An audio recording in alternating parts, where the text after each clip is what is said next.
Welcome to the Deep Dive. Today we are taking a really close look at something pretty fascinating in the tech world, maybe even a bit paradoxical. We're talking about Steve Ballmer's time at the helm of Microsoft. Yeah, that 14-year stretch. It's wild because on one hand, Microsoft was making just incredible amounts of money. Billions, huge profits. Absolutely rolling in it. But at the same time, they made some massive strategic mistakes, like market-defining mistakes. It's the classic empire problem, really. And that's kind of our mission today, right? To get past the simple, oh, they missed mobile narrative. We want to dig into the structure, the culture of this giant company. How does a place that dominant, led by someone so energetic? Energetic is one word for Ballmer, yeah. Forceful, definitely. Right. How does that kind of company essentially become blind? Blind to these huge technological shifts happening right under their noses. We're looking at it through the lens of just sheer scale. Imagine the pressure running that kind of giant at the turn of the millennium, making so much money, while the ground is just shifting like crazy underneath you. And we're drawing on sources that look at how empires are built, whether it's old industrial ones or today's Silicon Valley giants. It helps frame that sort of impossible choice Ballmer must have felt he was facing. Like, what do you do when your main thing, your Windows and Office, is just so profitable that investing seriously in something new, something that might actually hurt Windows and Office, just feels organizationally impossible? Exactly. This isn't just about one leader making a few bad calls. It's about the built-in limitations of being that big. Microsoft was one of those 7 giants of the AI age.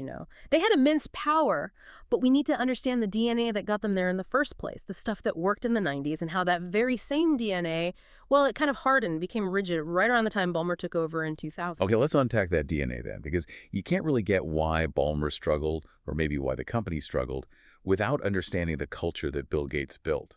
It was forged in something pretty intense. Oh, definitely. Under Gates, especially early on, it was all about absolute, almost microscopic control over the product itself. I mean, we have accounts of Gates saying basically for the first 4 years, he personally wrote or designed every single program. He said something like, not a line of code went out that I didn't look over. Wow. Just imagine that level of personal oversight. The software was essentially him. It establishes this incredible intimacy with the product. And that obsession, it fueled this really powerful, all-consuming mission. That famous mantra, a computer on every desktop and Microsoft software in every computer. Simple, huge, captured everything. But the culture needed to achieve that. Sounds like it was pretty brutal. Relentless is a good word. It even showed up in the working hours. People felt they had to send emails late at night in the early 80s just to show they were dedicated. And Gates himself kind of amplified that. He was famous for sending these emails, these blunt, challenging, what did they call them? Flame mail. Yeah, flame mail, often apparently written at 2, 3 in the morning. Can you imagine getting that? A 2 a.m. email from Bill Gates, maybe sarcastic, definitely critical of your code or your strategy. That must have created a huge amount of anxiety.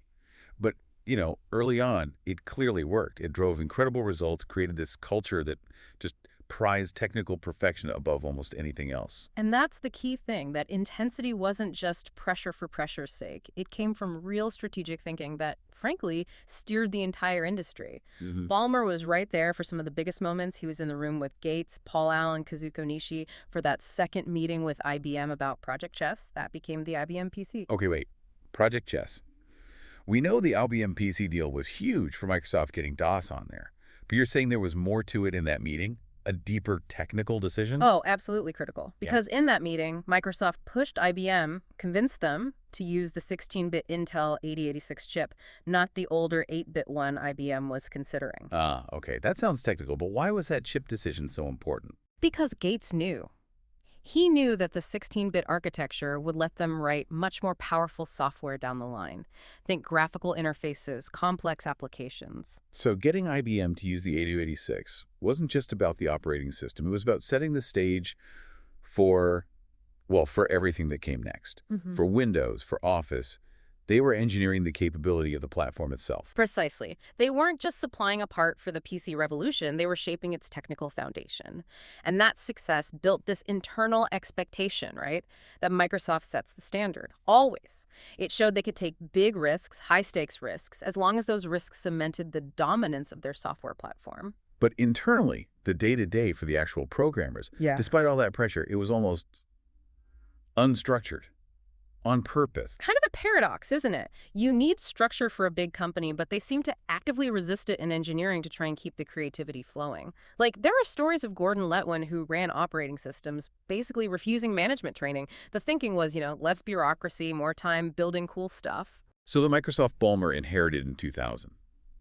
It's this giant built on Gates's intense product control, this unwavering belief in the PC, some incredibly savvy strategic moves early on, and a culture that rewarded technical genius, even if it led to burnout. That DNA was perfect for winning the desktop war. Absolutely perfect for that era. But then comes the handover. Gates steps down as CEO, gives the keys to Ballmer, his friend, the operations guy. And this moment, it gets captured in articles like that Vanity Fair piece, The Man Who Ate Microsoft, right around March 2000. It really signals the end of the founder-led technical era and the start of the, let's call it the empire management era. Ballmer had to make that intense culture work on a global scale. Right, so Ballmer's now CEO, and he's not worrying about which chip goes into the first IBM PC anymore. He's running a global tech superpower. That's the huge shift in context. Microsoft is absolutely one of those 7 giants of the AI age. Google, Facebook, Amazon, Baidu, Alibaba, Tencent, Microsoft's right there. These aren't just companies with money. They have the keys to the future, really. Billions in cash, unbelievable amounts of data, massive distribution. They had everything, all that cash, all that data from Windows and Office everywhere. They should have been perfectly positioned to dominate whatever came next, including AI. So how, with all that power, did they just completely miss the boat on search, on social media, and, the biggest one, mobile? This is where we hit that core strategic problem, the famous innovator's dilemma. It's such a crucial concept. Explain that a bit. It sounds counterintuitive. It really is. The idea is that great companies, really well-run companies, they don't usually fail because they're lazy or ignore change. They fail because they find it almost impossible, institutionally, to embrace promising new markets. Especially if those new markets threaten their existing super profitable businesses. Right. Exactly. It's the fear of cannibalizing yourself. And you can see the logic from inside the machine. Why pour millions into, say, a mobile app store where maybe you make 99 cents per app, if you're lucky? When you're currently selling Windows licenses for hundreds of dollars, or Office suites for even more, year after year, predictable revenue. Precisely. The existing business demands high margins, predictability, these new disruptive things. They often start out messy, small, with terrible margins. It's like the Kodak story. Ah, yeah, Kodak. Classic example. Their own engineers. They invented the digital camera back in the 70s, but Kodak management just couldn't bring themselves to risk those massive profits they made from film. Film was the golden goose. So they protected the goose until digital cameras basically made film obsolete. They waited too long. And that's the core dilemma Ballmer faced with Windows and Office. Later on, you see companies like Amazon learn the hard lesson. Their thinking became, it is far better to cannibalize yourself than have someone else do it. Amazon was ruthless about that, willing to kill its own successful products if something better came along. They chose to be the attacker, not the defender. Microsoft, though. They seem to approach mobile as just another OS battle. Let's make Windows mobile. But the revolution wasn't really about the operating system in the same way. It was a fundamental shift to a different kind of platform, powered by apps, by constant connectivity, not just a smaller PC. And it happened so fast.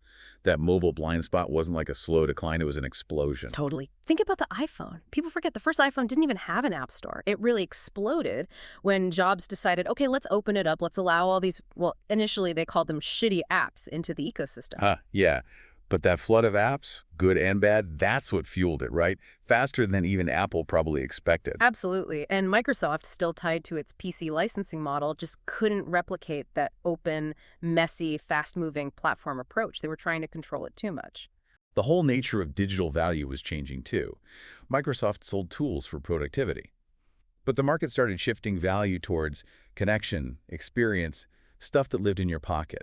Yeah, like that Kim Kardashian example. Suddenly, Instagram becomes more important for branding than maybe Twitter because it's visual, immediate, intimate, right there on your phone. And Microsoft's whole engine was still optimized for selling you software for your desk. Their success, their size, it actually blinded them to how simple and immediate the mobile world was becoming. And this difficulty adapting at home, it got amplified when they looked overseas, especially to a massive growth market like China. Right, the failure in China. That's another big piece of this puzzle. It's a really important piece because Many American tech giants, Microsoft included, kind of failed there, partly because they treated China, well, like just any other market, basically. Check the box, move on. They just tried to sell the same stuff, Windows and Office, maybe translate it, but not really rethink it for Chinese users. Pretty much. They didn't invest the time, the resources, the flexibility needed. They saw it as a marketing job, not a fundamental product development job. They weren't putting in the real work tailoring their products or building new products from the ground up for China. And that resistance to truly localizing, it slowed everything down. Local competitors who understood the market deeply just ran circles around them. The structure was too rigid, too focused on the Western way of doing things. So when you look at these big strategic misses, the failure to self-cannibalize, you have to wonder about leadership. Ballmer's famous for his passion, his intensity. Developers, developers, developers. Right, that viral moment. He was definitely high energy, perfect for motivating sales teams, for operational execution on the existing plan.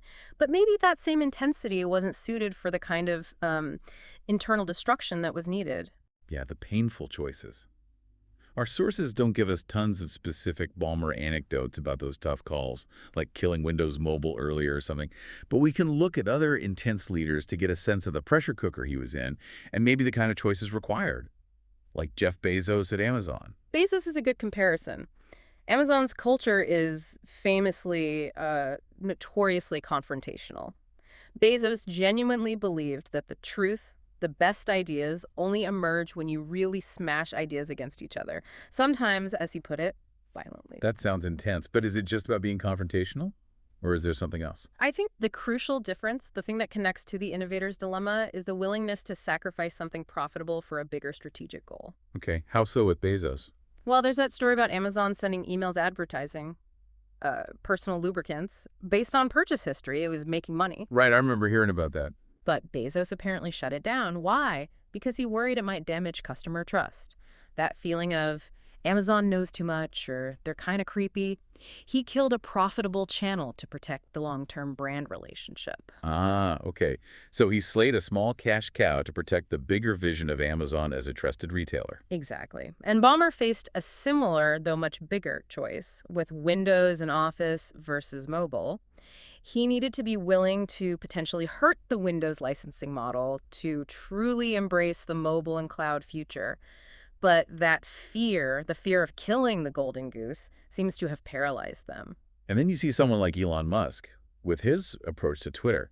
Whatever you think of the outcome, his mindset was immediate, drastic action. Yeah, his quote was something like, "Fixing Twitter by chatting won't work. Drastic action is needed." Right or wrong, it reflects that sense of urgency, that belief that incremental change isn't enough when you're falling behind. Microsoft probably needed that kind of drastic internal shift, but the sheer size, the inertia of the Windows empire, maybe made that impossible without blowing the whole thing up. And that stagnation, that inertia, it has real-world consequences, especially in the fight for top talent. When the giant starts looking like yesterday's news, the hungriest competitors start poaching your best people. Did that happen to Microsoft during Ballmer's time? Oh yeah, the sources point this out directly. Amazon especially was actively recruiting top Microsoft execs. People like David Risher, who ended up running Amazon's retail, and Joel Spiegel, a VP of engineering. And why'd they leave? Just money. Apparently not just money. They were reportedly swayed by the Amazon founders' aggressive vision. They saw Amazon building the future of e-commerce and cloud, while Microsoft seemed stuck defending the PC era. They were voting with their feet, moving towards the disruption. It feels like that talent drain reflects a bigger shift too, like moving from an old way of thinking to a new one.